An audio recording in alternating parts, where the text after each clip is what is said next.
My fellow citizens, at noon today, I sent a message to the Congress about the situation in Korea.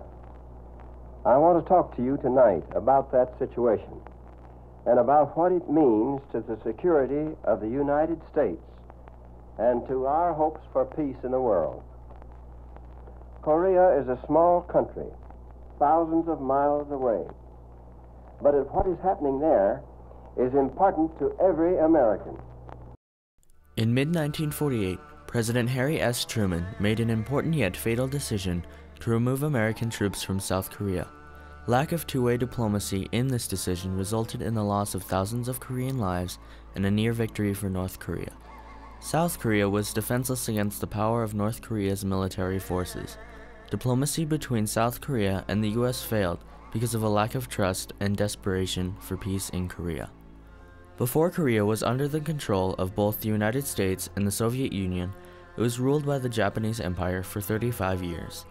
Japan's intent was to destroy the Korean culture in order to rule Asia. The Korean flag, language, and national symbols were banned from society and were replaced with their Japanese counterparts. The total country GNP was like under $800. The country really depends on the support from United States. However, Japan's rule ended on August 15, 1945, when Japan surrendered at the end of World War II. After being ruled by Japan for 35 years, Korea needed to rebuild and restore its economy. The Cairo Conference, held in Egypt in December 1943 between the United States, China, and Great Britain, began diplomatic negotiations over Korea's future, and the outcome was to let Korea be a free country. The USSR, which did not attend, concurred. Truman approved General MacArthur's General Order 1 on August 15, 1945, which declared that with American support, Japanese troops would be removed from Korea. At the time, the Soviet Union wanted to spread communism throughout the world to create a global communist regime. Since Korea was in economic and political transition, the USSR targeted them.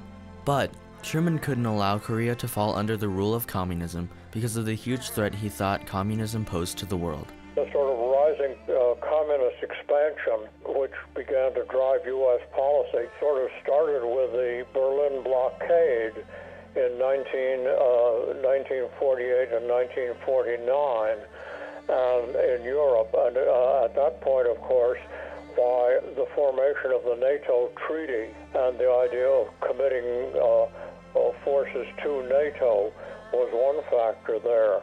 The second one in Asia was that in 1948 the Chinese communists took over the mainland and drove the Chiang Kai-shek government to the nationalist Taiwan. In July 1945, an agreement was made between the United States and the Soviet Union to split the Korean peninsula in half at the 38th parallel, transforming Korea into two separate countries. Tensions between the United States and the Soviet Union intensified as the Cold War grew nearer. North Korea had strong support to embrace communism from its people. The people saw the change communism was bringing to Korea, with the Russians fueling their economy, providing military and financial support. The new leader, Kim Il-sung, was a very bright and highly educated man. He was a persuasive and a trustworthy leader as he took power over North Korea's newly formed communist government. South Korea, on the other hand, was struggling to rebuild after World War II. Newly elected President Syngman Rhee helped establish the South Korean government and support the South Korean military. Rhee appeared to be a kind political figure, but he was ruthless and unforgiving towards North Korea.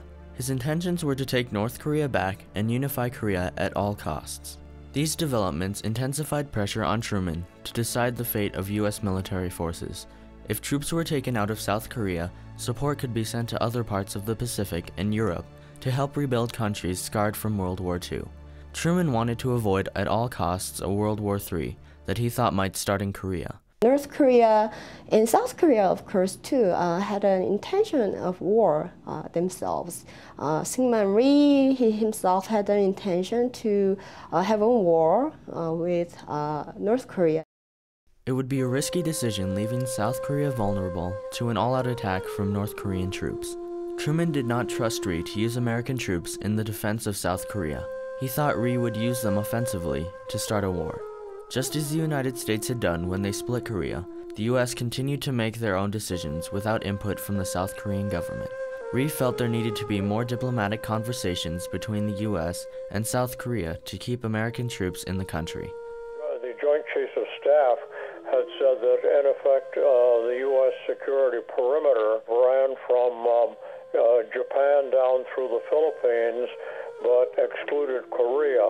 Discussions took place only through documents sent from Ri and U.S. representatives to Truman debating the withdrawal of American troops. There was only lower-level face-to-face diplomacy in South Korea.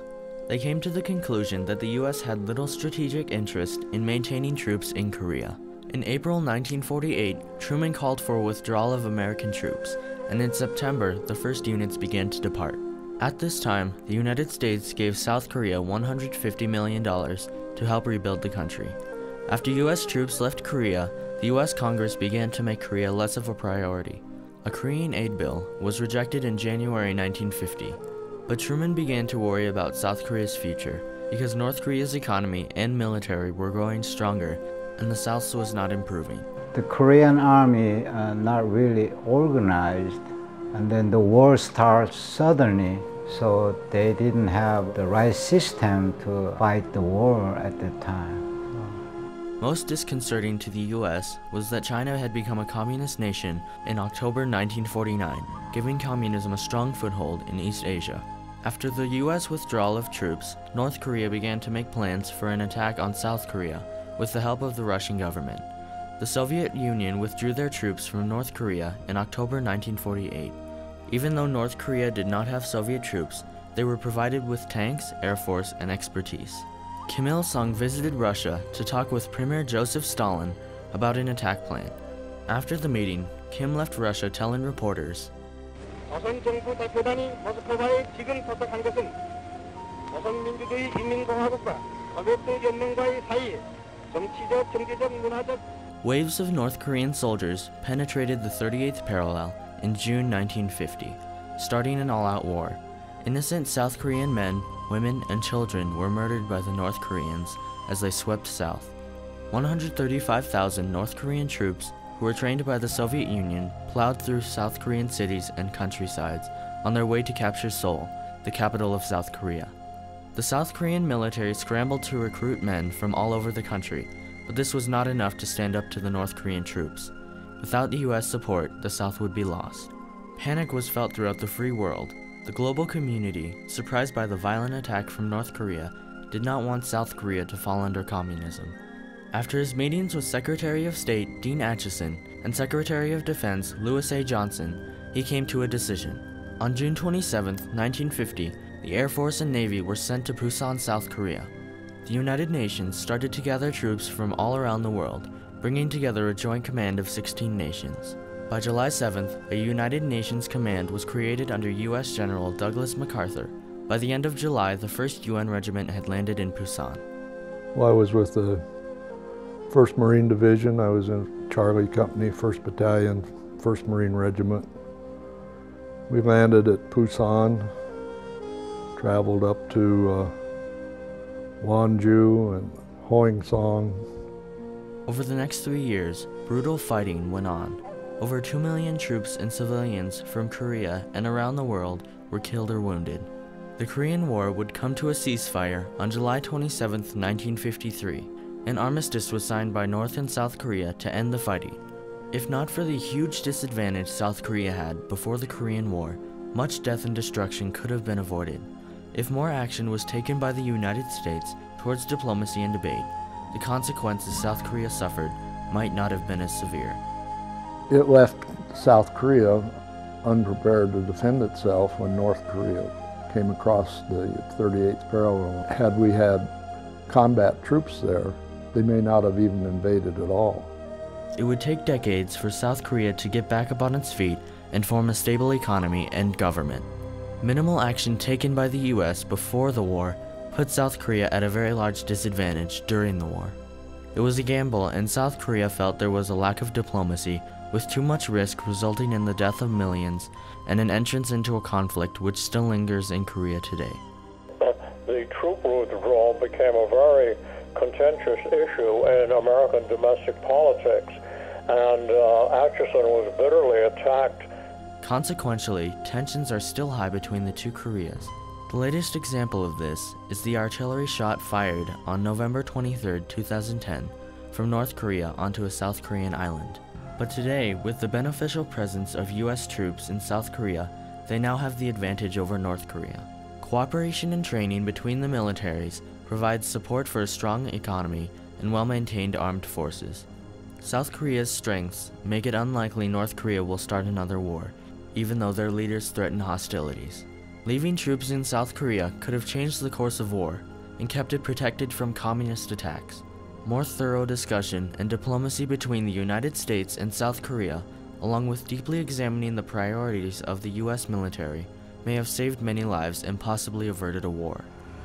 Most Korean people have in mind he misjudged it. This decision could have hastened recovery in South Korea and saved the lives of those who were caught in the ever-changing diplomacy in Korea.